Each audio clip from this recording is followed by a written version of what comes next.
ले लेना जीवन का एकमात्र कर्तव्य कर्म है। देखो, कई बार हमने आपको बताया, भारत सरकार आपको अगर भेजती है विदेश, तो आप अगर वहां शर्त रखते हैं कि हमें वहां मकान मिलना चाहिए, हमें ये सुविधा मिलनी चाहिए, पास सरकार है, पास कर दे, जाओ काम करके आओ। हमारा क्या काम? तुम हमारे स्वरूप को पहचान करके या अपने स्वरूप को पहचान करके जीवन मुक्त हो जाओ। जाओ मृत्यु लोक में। क्या चाहिए? दुल्हन चाहिए, लड़का बच्चा चाहिए, मकान चाहिए, सब व्यवस्था चाहिए, ठीक, जाओ, दिया। आए किस लिए हो? सरकारी काम से आए हो। साधन धाम मोक्ष कर द्वारा, पाई न जे परलोक संहारा। आप काहे के लिए आए हो? साधना करके भगवत प्राप्ति करने के लिए। सब मनुष्य शरीरधारी ये सुविधाएं आपको काहे के मिले? भगवत सेवा के लिए। नाथ सकल संपदा तुम्हारी, और हमारे जो मिली है वो आपकी सेवा के लिए। मैं सेवक समेत सुत नारी। बढ़िया भगवत प्राप्ति का उपाय है। आप नहीं रह सकते थे अकेले, इसलिए भगवान ने आपको परिवार की सुविधा दे दी, मकान दे दिया, व्यवस्था कर दी। अब आपने ये कर्तव्य भूल करके उसी को केवल कर्तव्य मान लिया, उसी को अपना मान लिया कि मैं इनका स्वामी हूं, ये मेरे बच्चे, मेरी पत्नी, मेरा परिवार, मेरी संपत्ति दी है सरकार ने। अब आप विदेश जब भारत सरकार के द्वारा भेजे गए थे, 40 साल 50 साल जो भी कार्य दिया गया, आप वापस आए, पूछा गया आपसे, जो आप सरकारी काम से गए थे वो काम किया? नहीं, बच्चे पैदा किए, उनको पढ़ाना लिखाना, ब्याह बर और सब इतने काम थे, तो आपको जानते हो क्या किया जाएगा? जेल में डाल दिया जाएगा।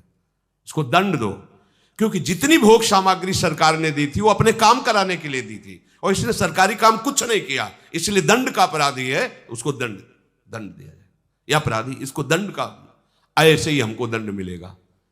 साधन धाम मोक्ष कर द्वारा, पाई न जे परलोक सम, सो परत्र दुख पावई। परिणाम सिर धुनि धुनि पछताए, काल ही कर्म ईश्वर मिथ्या दोष लगाए। क्यों? क्योंकि जो ही तुम्हारा मृत्यु का समय आएगा, हर सरकारी सुविधा छीन ली जाएगी, तुम्हारा शरीर छीन लिया जाएगा, शरीर संबंधी छीन लिए जाएंगे, जितनी धन संपत्ति यश नाम सब हटा दिया जाएगा। अब बचे आप अकेले। कहां गए? सरकार के सामने। जिस काम के लिए भेजा गया था, गए, वो काम किया नहीं। अब आपके पास कुछ है नहीं, क्योंकि सब सरकारी छीन गया।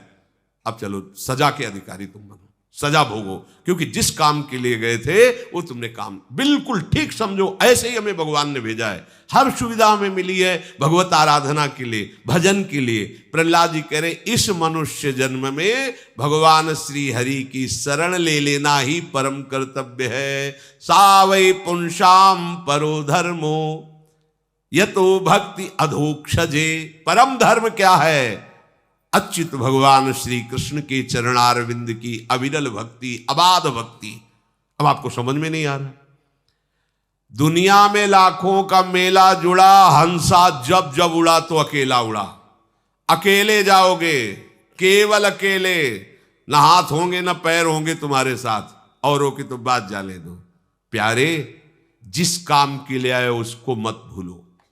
आप आए हो मोक्ष प्राप्त करने के लिए, भगवत प्राप्ति के लिए। भजन करते हुए सारे व्यवहार कार्य करो, कोई मना नहीं। भगवान ने ही तुम्हें सुविधा दी है, उन भोगों को भोगो तुम, हम मना नहीं कर रहे। जो धर्म के अनुसार भोगना चाहिए, जो भगवान ने तुम्हें प्रसाद रूप से दिया है, पर अधर्म मत करो। अधर्म करोगे तो जिस कार्य के लिए आए उस कार्य को जान ही नहीं पाओगे। वो कार्य है भगवत प्राप्ति। और भगवान तुम्हारे अपने हैं। प्रहलाद जी कहे, यदेश सर्वभूतानां प्रियात्मेश्वर सुहृद। नहीं जान पा रहे हो आप, आपको भगवान बहुत प्यार करते हैं। सही बात, जब पहले निकले थे तो ऐसा लगता था कि भगवान और हम, अब भजन करके हम मोक्ष प्राप्त करेंगे, भगवत प्राप्ति करेंगे। जब आगे बढ़े, मध्यकाल आया, तो ऐसा लगने लगा कि भगवान और हम दो तो है ही नहीं ना, ये तो भ्रम है। जब रिजल्ट की तरफ बढ़े तब लगा कि वही वो है और उनसे प्यारा कोई है ही नहीं। सुहृद, इतना प्यार। अब ये बर्फी रसगुल्ला तो है नहीं कि तुमको ऐसे दे दे, दिखा दे। ये सब यंत्र अंदर के जो अनुभव करते हैं, वाणी की सामर्थ्य नहीं बोल सके, नेत्र की सामर्थ्य नहीं कि तुम्हें दिखा सके। भगवान ऐसे नहीं कि कहीं को बैठे हैं कहीं, छिन छिन बिहरत संग, इतने प्यारे हैं, इतने उदार हैं, इतने नजदीक हैं। बस तुम क्या है कि ये जो और कुछ समेटे हो ना, इसलिए तुम्हें अनुभव में नहीं आ रहे। कहा कहो बड़ भाग, नित नित रति हरिवंश हित, नित बरधत अनुराग। ऐसी उन्मत्तता छाती है, अपना कोई इतना बड़ा साथी हो जाए। भल्यो, कोई बहुत बड़ा पदाधिकारी रोज तुमसे हाथ मिलाए, तुम उसके साथ खाओ पियो बैठकर, कैसा लगेगा आपको? है गर्भ में फूले घूमोगे। हम प्रियालाल के साथ खाते हैं, प्रियालाल के साथ सोते, प्रियालाल के साथ खेलते। आप नहीं करते क्या? पर आप तन्मयता नहीं रखते। आप और कुछ भावना किए, जूठन किनकी पा रहे हैं? उन्हीं की तो पा रहे ना। आप नाचते किसके संग हो? क्या तुम ही नाचते हो? अरे वो भी नाचते हैं जब तुम नाचते हो, तुम्हारी दृष्टि नहीं, तुम देख नहीं पा रहे। हाँ, होड़ करके नाचते हैं। तुम अगर ऐसे करते हो तो आप देखो, जब संगीत बजेगा, कोई कुछ, अब बहुते नास्तिक हो या बहुते शुष्क हृदय हो तो कीर्तन हो, हम देखा है किसी किसी को कीर्तन हो, ऐसा लग रहा है कि पीट के खड़े किए गए। अरे कीर्तन हो रहा है, इतने इतने में क्या जाता है, राधा राधा राधा। हम देखा जैसे अचानक दृष्टि गई तो लगा कितना दुर्भाग्य है, वो ऐसे खड़ा है जैसे परिवार का पूरा नाश हो गया है। और वो मतलब एकदम ऐसे। आपको सच्ची कहते हैं, बात मान लेना, जब आप नृत्य करते हो ना, हमारे युगल सरकार पुलकित होते, वो तुमसे कम। हाँ, उन्हीं की इच्छा से तुम्हारे अंदर आनंद आ रहा, वो आनंद सब उमग के आ जाते हैं, नाचने लगते हैं। वो दृष्टि आएगी, हरिवंश कृपा से आएगी, नाम से आएगी। इतने प्यारे हैं, तुम्हें कैसे बताएं वो वाणी का। जब कभी कोई बात आती है, जरा सा हम परेशान होते हैं ना, जरा सा परेशान होते हैं, तो जैसे बच्चा अपना परेशान हो तो माँ कैसे दुलार करती है, तुम्हें पता है? बैठाल के अपने हाथ फेरती है, दुलार करती। तुम क्यों चिंता करते हो, हम है ना। नाच पड़ते हैं। अरे जब कभी ऐसी बात तो लगता है इतना एकांत में, जैसे कभी कि लाल, तब ऐसे दुलार मिलता है। तुम क्यों चिंता करते हो, मैं हूं ना। एकदम मस्ती आ जाती हो, नाच पड़ते हैं। या कितने कृपालु लाडली लाल। हम आपको कैसे बताएं? इस मनुष्य जन्म का एकमात्र परम कर्तव्य भगवान की शरण हो जाना। कहां है भगवान? ऐसे दोस्त हैं तुम्हें, फिर अब वही बस लड़खड़ा जाते कि अब कैसे बताएं। कल शाम की बात कर, नहा के स्नान करके और बैठे, जरा जैसे बच्चे कभी है तो कभी चर्चा ऐसे शरणागति की, जरा सी बात आई, जरा सा ऐसे, बस वो अब वाणी की सामर्थ्य तो तुम्हें बताए। वो इतने नजदीक है, इतने प्यार करने वाले, एक सेकंड बर्दाश्त नहीं कर पाते, एक सेकंड बर्दाश्त नहीं कर पाते चिंतित होना। एक सेकंड, अगर एक सेकंड जरा, तो एक सेकंड में मुमकिन, फिर तभी तो निहाल हो जाते हैं। और आपको गुप्त बताए, हमारे बाप है महादेव, जब हम कभी किसी विशेष चिंता में होते हैं, किसी ऐसा कुछ लगा, जब ऐसा होता है तो इधर, और जब कोई विशेष कि किसी ने ऐसा प्रतिकूल व्यवहार की ठान ली है कि ऐसा ऐसा चिंतन कर, जहां थोड़ा, तो उसी समय हम देखते हैं उनको फटकारे जटा झूठ और सामने वो ऐसे प्यार करते हैं जैसे अपने लाडले बच्चे को प्यार किया जाए। ये आराध्य देव ऐसे आराध्य देव नहीं कि हमारी उपासना बदल गई तो उन्होंने ही तो भेजा ना। वो एक एक क्षण, कई बार आपको बताया कि ऐसे वो प्यार करते हैं महादेव, जरा सी भी कोई ज्ञान समुद्र, बल समुद्र और विनाशकार की इन्हीं के हाथ में डोर है। पूरी सृष्टि का विनाश करने की सेवा महाराज को है, पालन करने की भगवान विष्णु को है और रचने की ब्रह्मा जी को है। और हमारे महाराज तो खेलते रहते हैं, ये सब कार्य इधर होता रहता है। कभी इष्ट छोड़ता नहीं। यहां सब कहीं हम कभी जब से राधा वल्लभी एक चुल्लू जल नहीं चढ़ाया होगा महादेव जी को कि आज भाई शिवरात्रि है गुपचुप, क्योंकि वो 20 वर्ष हमारे प्राणाराध्य रहे कि भाई एक बूंद जय हो महादेव, कभी नहीं। पर वो आज तक जब से स्वीकार किया है आज तक उनकी कृपा बढ़ती ही जा रही है। कोई ऐसा ही हफ्ता जाता होगा कि विश्वनाथ जी का बिल्व पत्र और जलो, ये तो बाहरी बात, उनकी कृपा छाए रहते। एकमात्र शरण लेके, ये हम महिमा बता रहे इसलिए कि हम तो भूल सकते हैं, वो नहीं भूलते। हम पुकारते भी नहीं कि महाराज, वो महाराज। इसलिए कह रहे सुहृद, सुहृद इतना प्यार करते प्रभु। आत्मेश्वरा, यहीं बैठे हुए हैं हमारे ईश्वर प्रिय, वो बहुत प्यारे, वो बहुत प्यार करते हैं आपको। किसको? आपको। यदेश सर्वभूतानाम, सबको, बस ये स्वीकार आप कर लो। श्री प्रहलाद जी कह रहे सुखमेन्द्रियकम दैत्या देह योगेन देहिनाम सर्वत्र लभ्यते दैवा यथा दुःखमयत्नतः तत्प्रयासो न कर्तव्यो यत आयुर्व्ययः परम न तथा विन्दते क्षेमम् मुकुंद चरणाम्बुजम। भाइयों, इंद्रियों से जो सुख भोगा जाता है वो चाहे जिस योनि में, वो सबको मिलता है। जैसे जनेन्द्री का सुख है, रसेंद्री का सुख है, ये हर योनि में मिलता है, हर योनि में। सब पशु पक्षी कीट पतंगा, सब निद्रा भय आहार मैथुन, ये सब पूरी सृष्टि को प्राप्त है। प्रारब्ध के अनुसार सबको ये भोग मिलते हैं, कम ज्यादा सबको।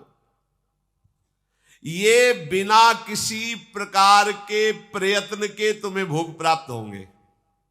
पूर्व का कर्म है, उसके अनुसार तुम्हें सुख दुख भोग ये सब प्राप्त हो। इनके लिए प्रयास करने की जरूरत नहीं। अब ये संसारी आदमी को कैसे समझ में, हम प्रयास नहीं करें हमारा घर चल जाएगा। देखो, हम आपको सच्ची बताएं, हमारे प्रभु के विधान को तुम लोग नहीं जानते हो।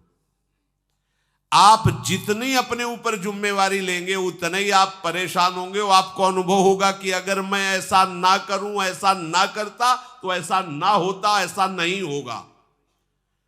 और आप अपना भार प्रभु को देके बैठ जाइए, उनके भरोसे, उनके शरणागत होकर उनकी आज्ञा के अनुसार बर्ताव कीजिए, फिर आपको दिखाई देगा मेरे किए कुछ नहीं हो रहा, सब हो रहा है प्रभु के द्वारा। और ऐसा सुंदर होगा कि आप देख लीजिए।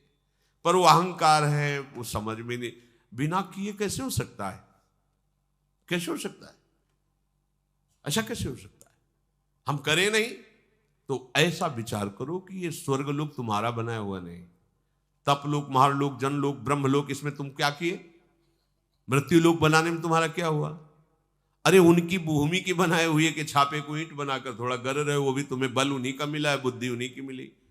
तुम प्रभु के हो, ये स्वीकार करो। तुम्हारा कर्तव्य प्रभु का स्मरण करते हुए व्यवहार बर्ताव करना, ये स्वीकार करो। जो भी दुख सुख भोग है, अनमांगे आगे आवेगो ज्यो पल लागे पल को। जैसे पलक बिना किसी प्रयास के झपकती रहती है, ऐसे ही बिना प्रयास के दुख सुख आते रहते हैं। इनके लिए प्रयास करने की जरूरत नहीं।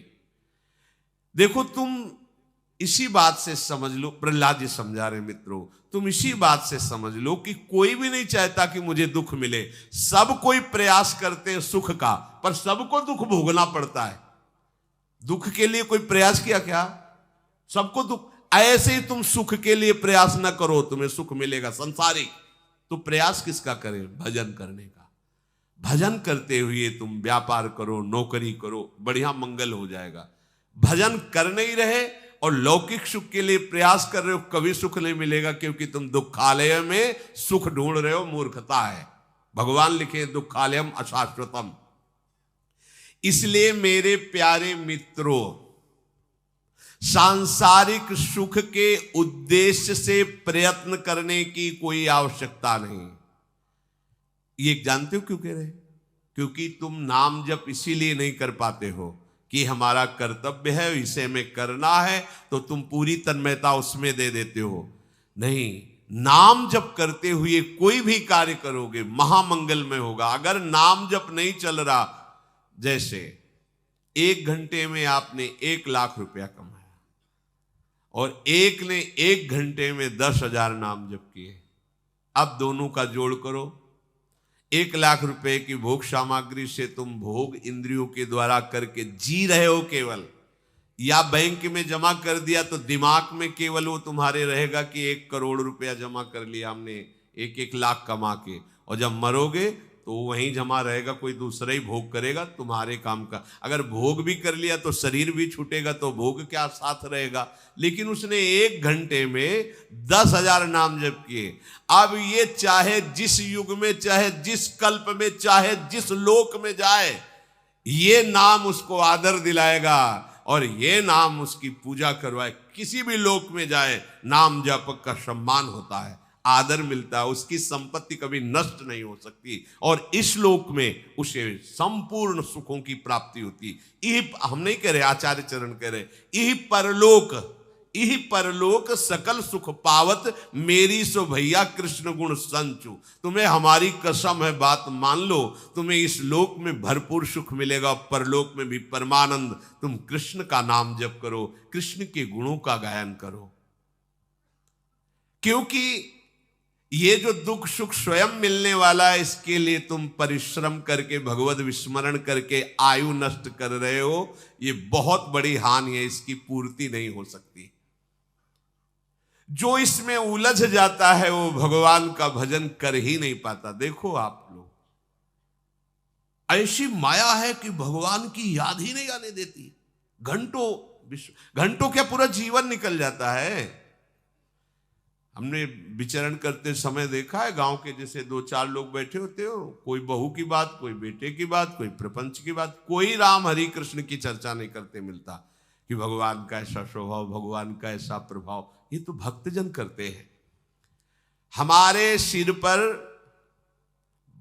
काल सवार है, काल को आना जाना नहीं, कभी भी कुछ भी वो लीला करके हमें नष्ट कर सकता है। इसलिए ये शरीर यद्यपि दुर्लभ है, फिर भी ये क्षण भंगुर है, पता नहीं कब नष्ट हो जाए। तो क्या करें? भजन करके हम अपना काम बना लें। भयानक रोग आ जाए, भयानक विपत्ति आ जाए, तो हम भगवान को न भूलें, ऐसा अभ्यास कर लें।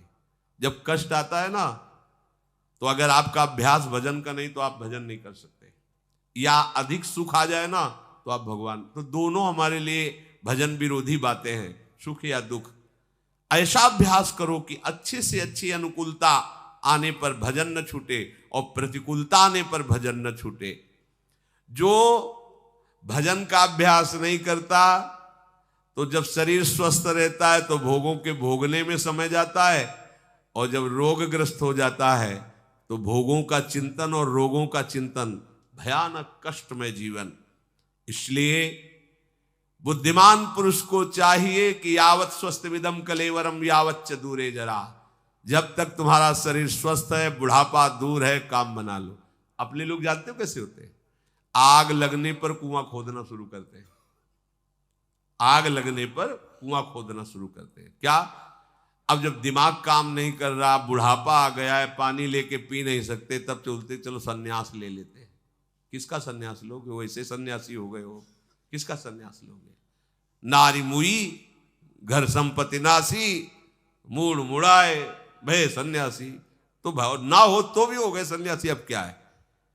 वास्तविक बात है, जब तुम्हारी इंद्रियां स्वस्थ हैं तब तुम धर्म पूर्वक चलते हुए भजन करो। नहीं, जब रोगग्रस्त बुढ़ापाग्रस्त हो जाओगे, ये सब केवल, फिर वो केवल बाहरी वेशभूषा होती, भजन नहीं होता। हमने देखा है जो गृहस्थी से सन्यासी हुए, वो कोई बहुत है जो पहला अभ्यास किए रहा वही, नहीं तो जहां बैठे तो वही बातें संसार की होती है। देखा है, हमने देखा है। इसलिए ये होगा आग लगने पर कुआं खोदना।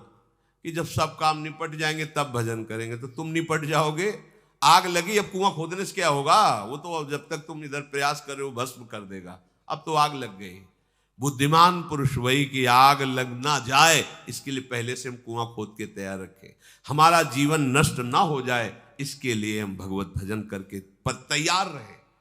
मरने के लिए हमारी तैयारी क्या है? जीने के लिए तो सब तैयारी कर रहे हो, पर जियोगे कहां? मरना तो पड़ेगा, मृत्यु लोक में हो। तो मरने की तैयारी कौन कर रहा है? कोई तैयार हो रहा है मरने के लिए? हमने तो मरने की तैयारी कर ली, क्या एक क्षण भी भगवान का विस्मरण न हो, यह है मरने की तैयारी। भैया इस समय जो हमें अवसर मिला है वो केवल भगवत प्राप्ति के लिए। चूको मत।